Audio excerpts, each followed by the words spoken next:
G'day legends, I hope you're all doing really well. This is my jet seat. Is it useful for DCS? The short answer is yes, absolutely. So hang around and I'll tell you why. But check out these sponsors. That's right, sadly there are no sponsors, but that does mean that I can say what I like and tell the truth. So what is a jet seat? Basically, it's a seat cushion with 8 transducers that provide haptic feedback either through sound or through telemetry from the game. I bought it directly from Andre's site at the end of 2019. At the time I was flying a lot of F-14, and you all know how much that shape rattles and rolls. So I thought that anything that would give me some sort of additional feedback would be helpful and improve my flying. It took a little over a month for it to turn up, and it was well packaged, and Andre was really easy to deal with and quick to communicate. I've linked Lunar World's video here, and pretty much that's how it turned up on my doorstep. The jet seat is incredibly easy to set up. Basically you plug it in, run the software, start DCS, and you're good to go. As simple as that. The software I use is called SimShaker for Aviators Beta. And although it's a beta version, it does get regular updates and it's really stable. So I think ED could probably learn a bit from that. The software is straightforward and easy to use. It's really intuitive. I was a software tester for part of my career, and I can really appreciate just how well it has been done. In the software for DCS, you start with 3 generic profiles. There's one for jets, warbirds and helicopters. And then from each of those you can create individual profiles for every plane that you have. Andrew Gales in his review goes through his settings, and I think that's worth watching, so I've included the link here. I have mine set up a little bit differently, and I think it would be different for everybody because you know your own individual preferences for how you want things and how you want to feed things. As I say, I got it for providing feedback to help me fly better. But within each of the settings there's some really cool ones that kind of provide a little bit of more immersion. So I'll take you through my settings and the software. So here is the software that I use, SimShaker for Aviators Beta. As I say, it comes with 3 generic profiles. Although from those you then create your individual profiles. So if we pick the F-18, and I'll just go through some of the settings and what I use them for and how it feels. First of all, afterburner. I find it really useful, more as feedback. So with the F-18, when you're at 99% or just clicking over to 100, sometimes it's hard to tell whether you got your afterburner on or not. It could be on first stage. Where this has helped me is when I've got this set up, as soon as I'm in afterburner the seat starts rumbling a wee bit. And then if you push through for the extra stages of the afterburner, it gets more and more, you get more and more feedback. The seat vibrates more and more, so you can understand whereabouts in the envelope for the afterburner, which is really good. Cannon and gunfire, it's pretty obvious. I really use that for immersion. It's quite good, it's just interesting to have. Canopy and door, just a wee bit of a feedback there, more for immersion purposes and because it's cool.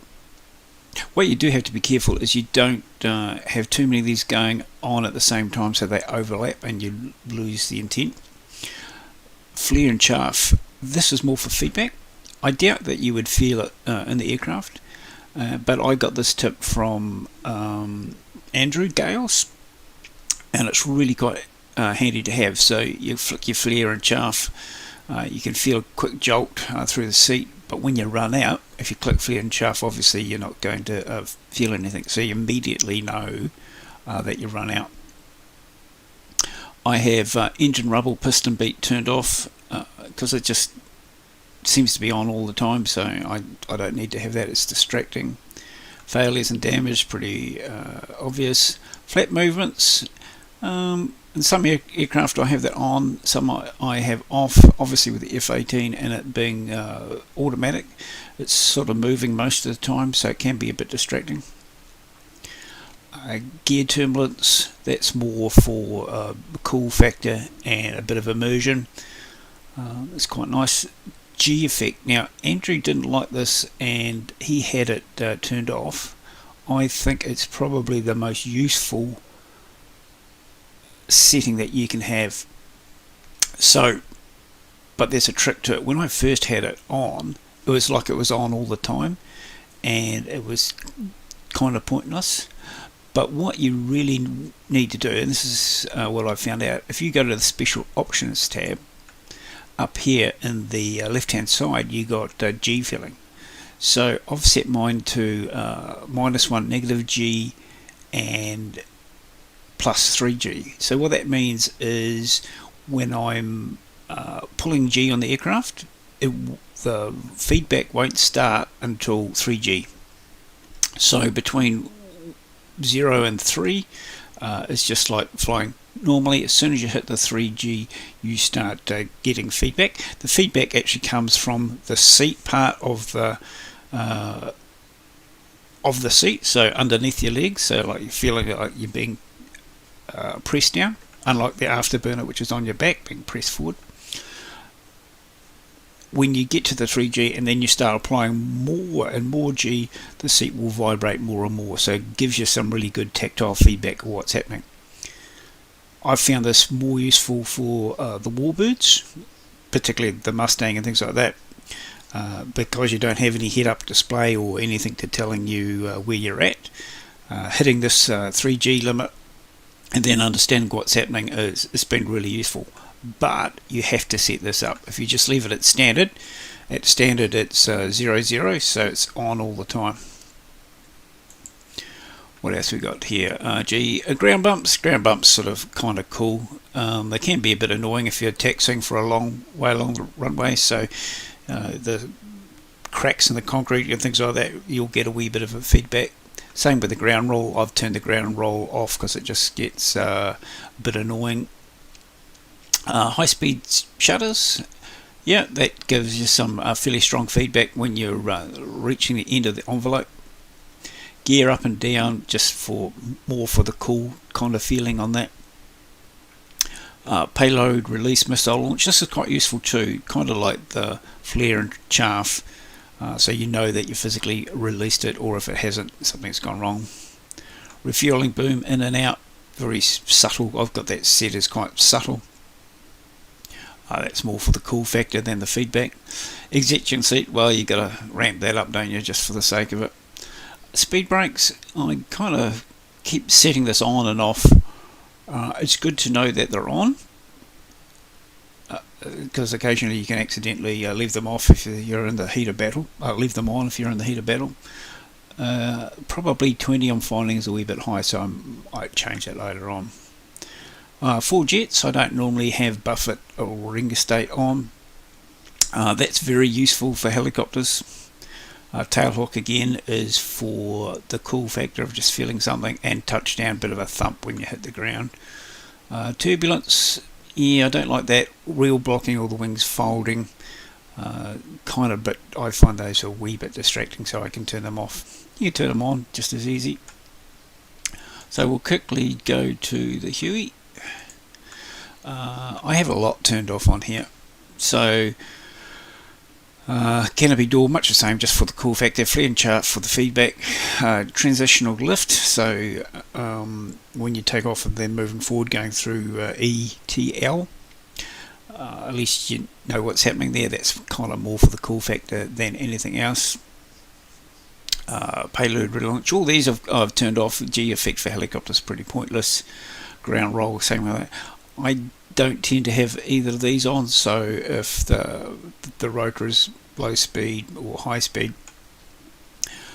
Vortex ring state, I normally have that turned on, so I'll go and turn that on. Might have been mucking around before I did this. Touchdown, obviously. And the last one I'll do is Warbird. So what's one I might have done? Spitfire. Yep. So much the same. Dashboard shake, just distracting. Engine rumble. When you've got a big Merlin, it's going to rumble anyway. So that's just, it gets a bit annoying because it's always there. And when it's always there, it covers up some of these other ones, so you don't get the feedback. That's my settings. Oh, of course, one of the other things, it has a massage. If you really, after a long day's playing, or while you're playing, you can have a gently massage in the back. There you go. So I find it really useful for DCS. You get a better feeling for what's happening with the plane, and it can add a little bit of immersion too. So what are the pros and cons? So firstly, the pros, really easy to set up and use. It's got some good software. Andre was easy to deal with and good communicator. The seat itself is really actually quite comfortable. You can tune it for each individual aircraft to your own preferences. And you can adjust it on the fly, so you can have DCS running in a window and you can be adjusting the settings just to test them out. What are the cons? Well, there's only really two cons. Is my cat likes to scratch it, particularly the stretchy straps that hold it to the seat, so some of those are starting to fray a wee bit, unfortunately. And my dog likes to sit on it, which is the only two cons I can think of. Of course, it can be used with other software titles, IL2 and stuff like that, and it can be used for driving, but I would need to purchase some additional software for that, so that'll have to wait for another time and another review. I think you'd like it.